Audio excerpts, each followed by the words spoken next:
What is going on, E2? Welcome back to Fireside Rangers. I'm your host, Eric Wilson, today joined by my co-host, Anthony Rivardo, the OG duo, back together again. Yesterday, me and a couple of the other Fireside Rangers co-hosts, we made a video predicting who we think the Rangers might be playing in the second round. Well, it didn't take too long for that to be confirmed because last night the Carolina Hurricanes defeated the New York Islanders in 5 games, solidifying and confirming a second-round matchup between the New York Rangers and the Carolina Hurricanes. Last time these two teams played each other in the playoffs, it was also in the second round in 2022. Rangers were able to beat the Hurricanes in 7 games, hoping for a little bit of repeating history here, but different teams, different year. We'll see what happens today. Me and Anthony are here to discuss 3 keys to beating the Carolina Hurricanes. Should be a little bit more in-depth than the 3 keys to beating the Capitals, because that one was pretty much just don't choke. But today we've got some interesting stats here, some interesting analysis that we're going to be getting into. But before we do, make sure you guys like, subscribe,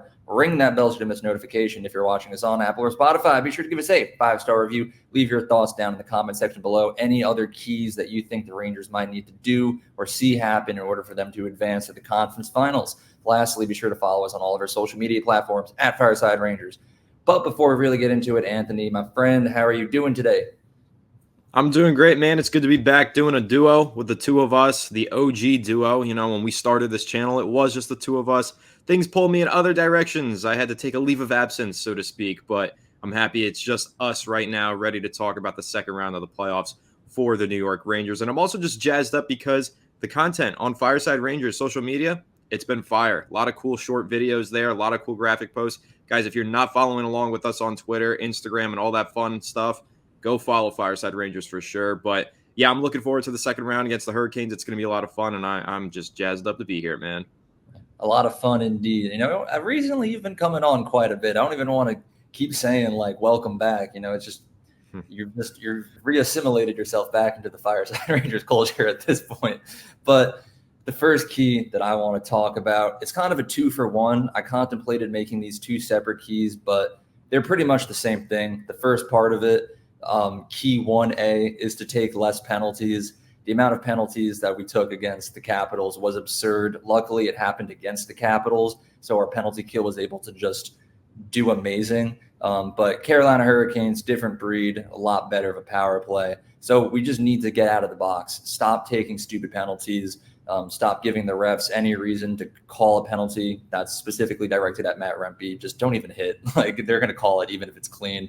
Which then leads us into 1B, which is to make sure that your special teams are perfect. The Rangers in the regular season were phenomenal at special teams, 3rd overall in the NHL in both the power play and the penalty kill. Seems hard to beat, but somehow the Carolina Hurricanes do have us beat. Their power play was 2nd in the NHL, and their penalty kill was number 1. So it's going to be a very big special teams series. The Rangers really need to make sure that when they do take a penalty, they're able to kill it off. And when they are on the power play, they need to find a way to break through that number 1 in the league penalty kill that the Carolina Hurricanes have there. I'm confident, of course, but definitely the big thing is finding a way to break through their incredible special teams. Yeah, I mean, you couldn't have broken it down any better.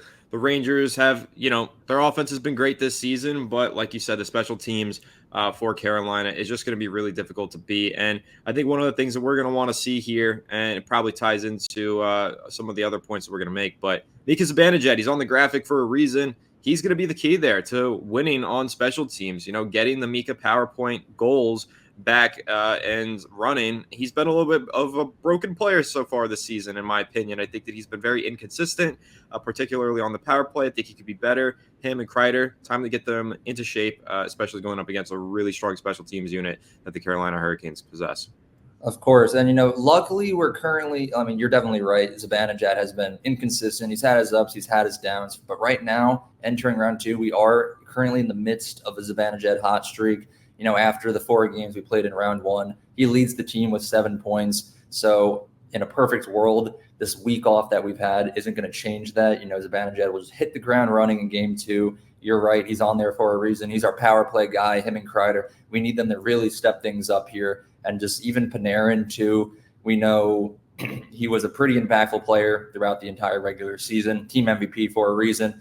First round, he had a couple of good games there where he was scoring goals, recording assists. There were also some games where he didn't really make that big of an impact because of the amount of times we were shorthanded on the penalty kill there. So when it comes to Panarin, Zibanejad, Kreider, make every shot count. Power plays aren't going to come that often, especially as defense tightens up and teams get more disciplined later into the playoffs. When you have a power play, take the shot, make it count, score that goal. Because I'm telling you, there's not going to come many scoring opportunities for either team in this series. Both very good defensive units. But let's transition into key number 2. The opposite of the special teams, it's the 5v5 play. The Rangers were a team that struggled immensely at even strength goal scoring throughout the season, but somehow the Rangers made it work against the Capitals. I know the Capitals weren't the greatest team, the worst goal differential in NHL playoff history, but the 5v5 scoring, I'm happy to see it cooking. I think the Rangers scored 6 power play goals throughout the first round, and they matched that with 6 5v5 goals throughout the first round. So again, a team like the Hurricanes, where they aren't going to let up too many shorthanded opportunities to give the Rangers a chance to score with the man advantage.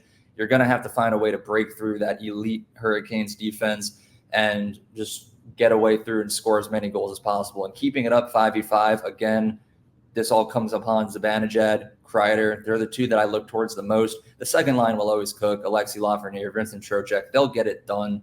Jack Roslovic has started to heat up too. I'm really just looking at that first line here.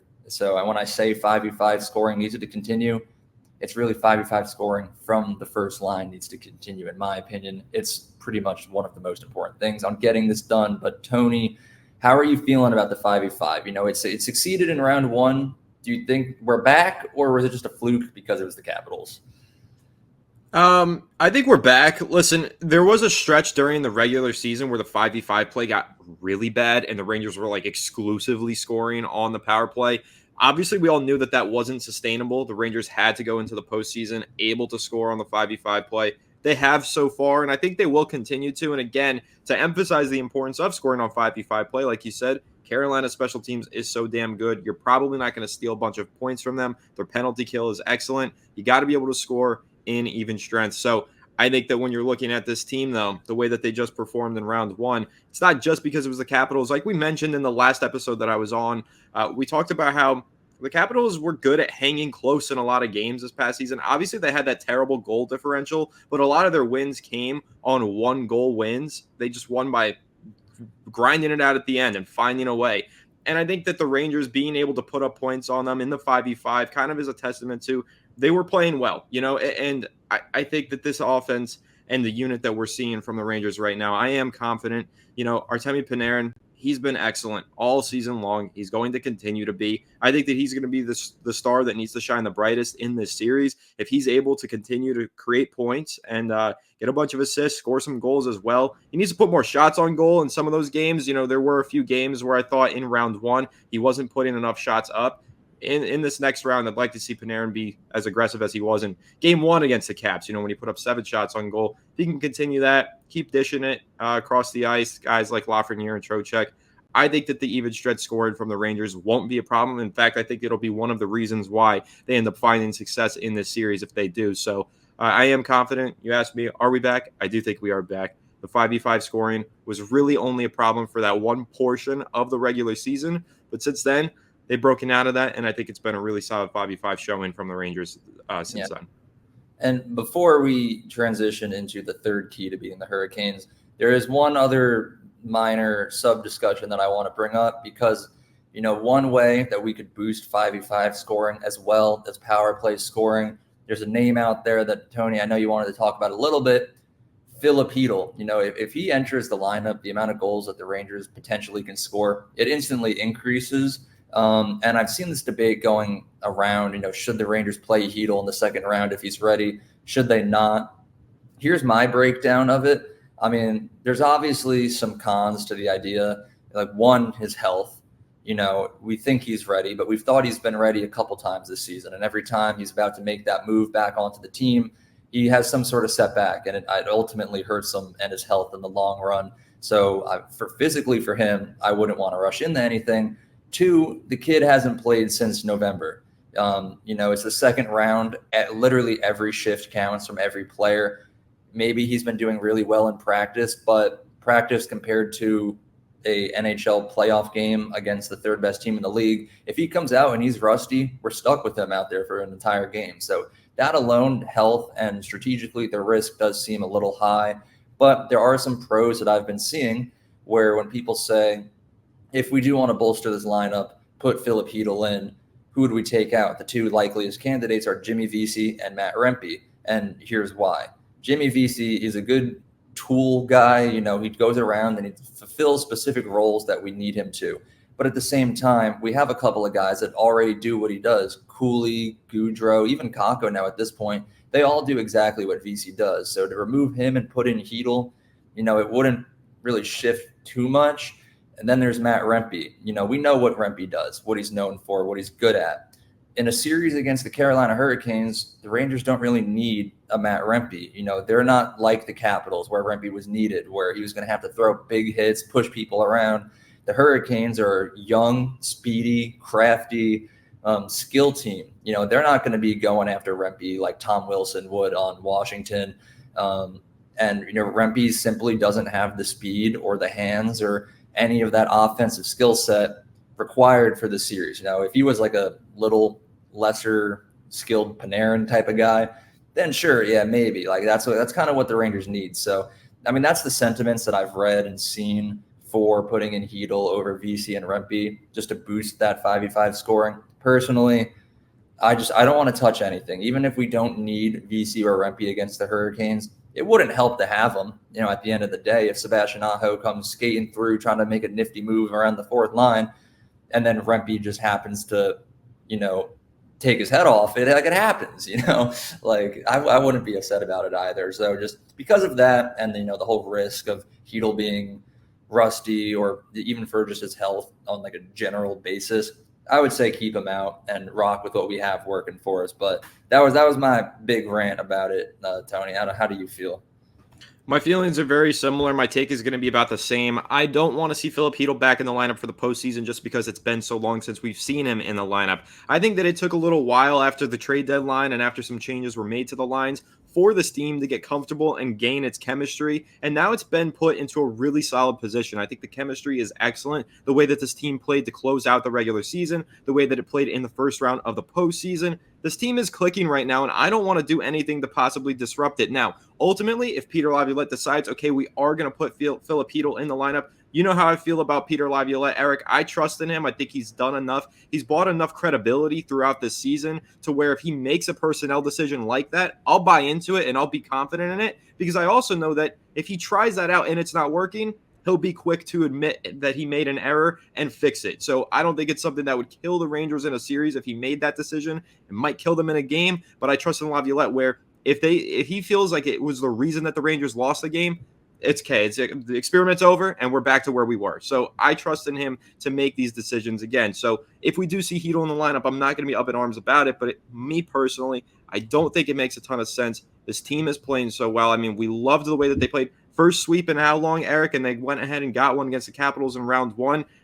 Use this team that you have right here and that's been playing so well. Just stick with it. No need to throw a wrench into the equation. And sure, maybe you maximize your ceiling. Maybe you can increase your potential to win more throughout the postseason.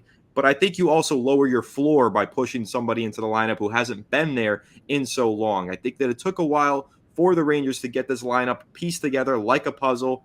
Don't take a piece out of the puzzle for a different piece. What if it doesn't fit? I don't think it's worth the risk. So me personally, even if Chytil is ready to go, I think the rust factor is going to be there for him. It's been a very long time since he's played NHL hockey. And I think that just the idea of this team having so much chemistry right now and being in lockstep with one another, don't fix something that isn't broken. I know a similar situation that we are very familiar with. That kind of reminds me of is when the Rangers had a really good thing going in the regular season last year, and then they tried to put in a puzzle piece that didn't fit, and they got Patrick Kane. And in theory, it sounded like, oh, if we put this player in, our ceilings are a lot higher. We're going to go all the way. But like you said, it lowered the floor, made it a whole lot worse. And obviously, Filip Chytil is a lot different than Patrick Kane. but it could have the same results where we have a good thing going. We try to tweak it. If it ain't broke, don't fix it. Just leave it alone. We just swept. See how it goes. Even if it's like not even an immediate decision, like let us play 3 or 4 games. And then maybe if we're crumbling, that's when you try to make a drastic change or something. But for now, we're going in fresh with a week's worth of rest. I wouldn't touch Chytil. I wouldn't do anything. But let's move on to the final key, the third and final key for the Rangers to beat the Carolina Hurricanes. I think it all comes down to goaltending. Igor Shesterkin needs to out-goalie Frederik Andersen. I think on paper, Igor Shesterkin above and beyond the better goaltender in this series, but you just look at the offensive firepower that Carolina has. Jake Gensel, Sebastian Aho, Andrei Svechnikov, Teuvo Teravainen, Seth Jarvis. We talk about how depth-filled the Rangers are, but when you look at I think the Carolina Hurricanes probably have the most depth in the entire NHL. Even they have Evgeny Svechnikov, like a Stanley Cup champion on their fourth line. He scored a penalty shot the other night against the Islanders. This is a dangerous offensive team. And Igor Shesterkin needs to lock in. He can't give up any soft goals in this series. He needs to be, like I just said, locked in, ready to play, ready to just dominate every single game. As for Frederik Andersen, he's not the greatest goalie in the world, but with the defensive core like the one Carolina has, he's going to get a lot of help. So it's going to be a battle of the goaltenders, really. Who's able to stop the offensive firepower more? My money's on Igor Shesterkin, though. I love the Tsar. I've seen what he can do. He had a phenomenal series against Washington, and I know he's going to be able to do it again. But Shesterkin needs to outplay Andersen tenfold. That is the ultimate key here, in my opinion. And for what it's worth, that's probably the key to every postseason series for the New York Rangers. How well does Igor Shesterkin play? Does he look like his usual self? If he has an opportunity or a moment, rather, where he falters and he doesn't look like Igor Shesterkin, then the Rangers are usually in trouble. If you think back to those shaky points during the regular season when Igor maybe just wasn't playing his best, the Rangers were really hurt by that. Obviously, they had Jonathan Quick go in there and play some pretty good hockey for long stretches of the season. Worst comes to worst, it is nice to know that Quick did play so well during the regular season that if you got to throw him in there in the postseason, he probably can continue to play well. But I really don't think it would ever come to that. It's Igor Shesterkin at the end of the day. The guy's the GOAT. I love Shesterkin. He's one of my favorite players. We mentioned in our last episode when we broke down really what propelled the team to victory in round one. Igor Shesterkin was like the overarching theme. Even when the defense had its lapses, there were some saves that he made that just saved them, saved the team. And I think that when you're trying to bet on a player, there's probably no safer bet than Igor Shesterkin. So he is the key here. He is the guy who can bring us all the way home. And I'm excited to see him hopefully put together another good series against Carolina. Yeah, we believe in Igor. We always have. We always will. Before we wrap up, I just want to remind everyone of one very important statistic. Anthony, I don't know if I told you about this one, but there have been a handful of teams in NHL history that have won the Stanley Cup and then swept in the first round. The Rangers happen to be one of them. In NHL history, 60% of teams that have done both of that have gone on to win the Stanley Cup. It's a pretty big majority there. The other couple teams, the other 40%, have lost in the second round. So, in theory, based on the past, we're either going to win the Cup or lose to the Canes. There's no in between. Hopefully, we stick to be in the majority here. But if the Rangers are able to make these three things happen that we just talked about today, it should be no trouble making it to the conference finals, making it to the Cup, and then bringing it on home. But that about wraps up today's discussion. Thank you to everyone for tuning in. If you enjoyed, make sure to like, subscribe, and ring that bell to miss notification. If you're watching us on Apple or Spotify, give us that 5-star review. Please leave your thoughts down in the comment section below. Do you agree with what we talked about, or is there anything that we might have missed? Lastly, be sure to follow us on all of our social media platforms at Fireside Rangers on Instagram, X, and TikTok. Like Anthony said earlier, we've got a lot of phenomenal content being pumped out daily. Got a lot of news updates, content, videos, everything you need to know right over there. So check that out. Once again, thank you to everyone for tuning in. Have a good one, and let's go Rangers.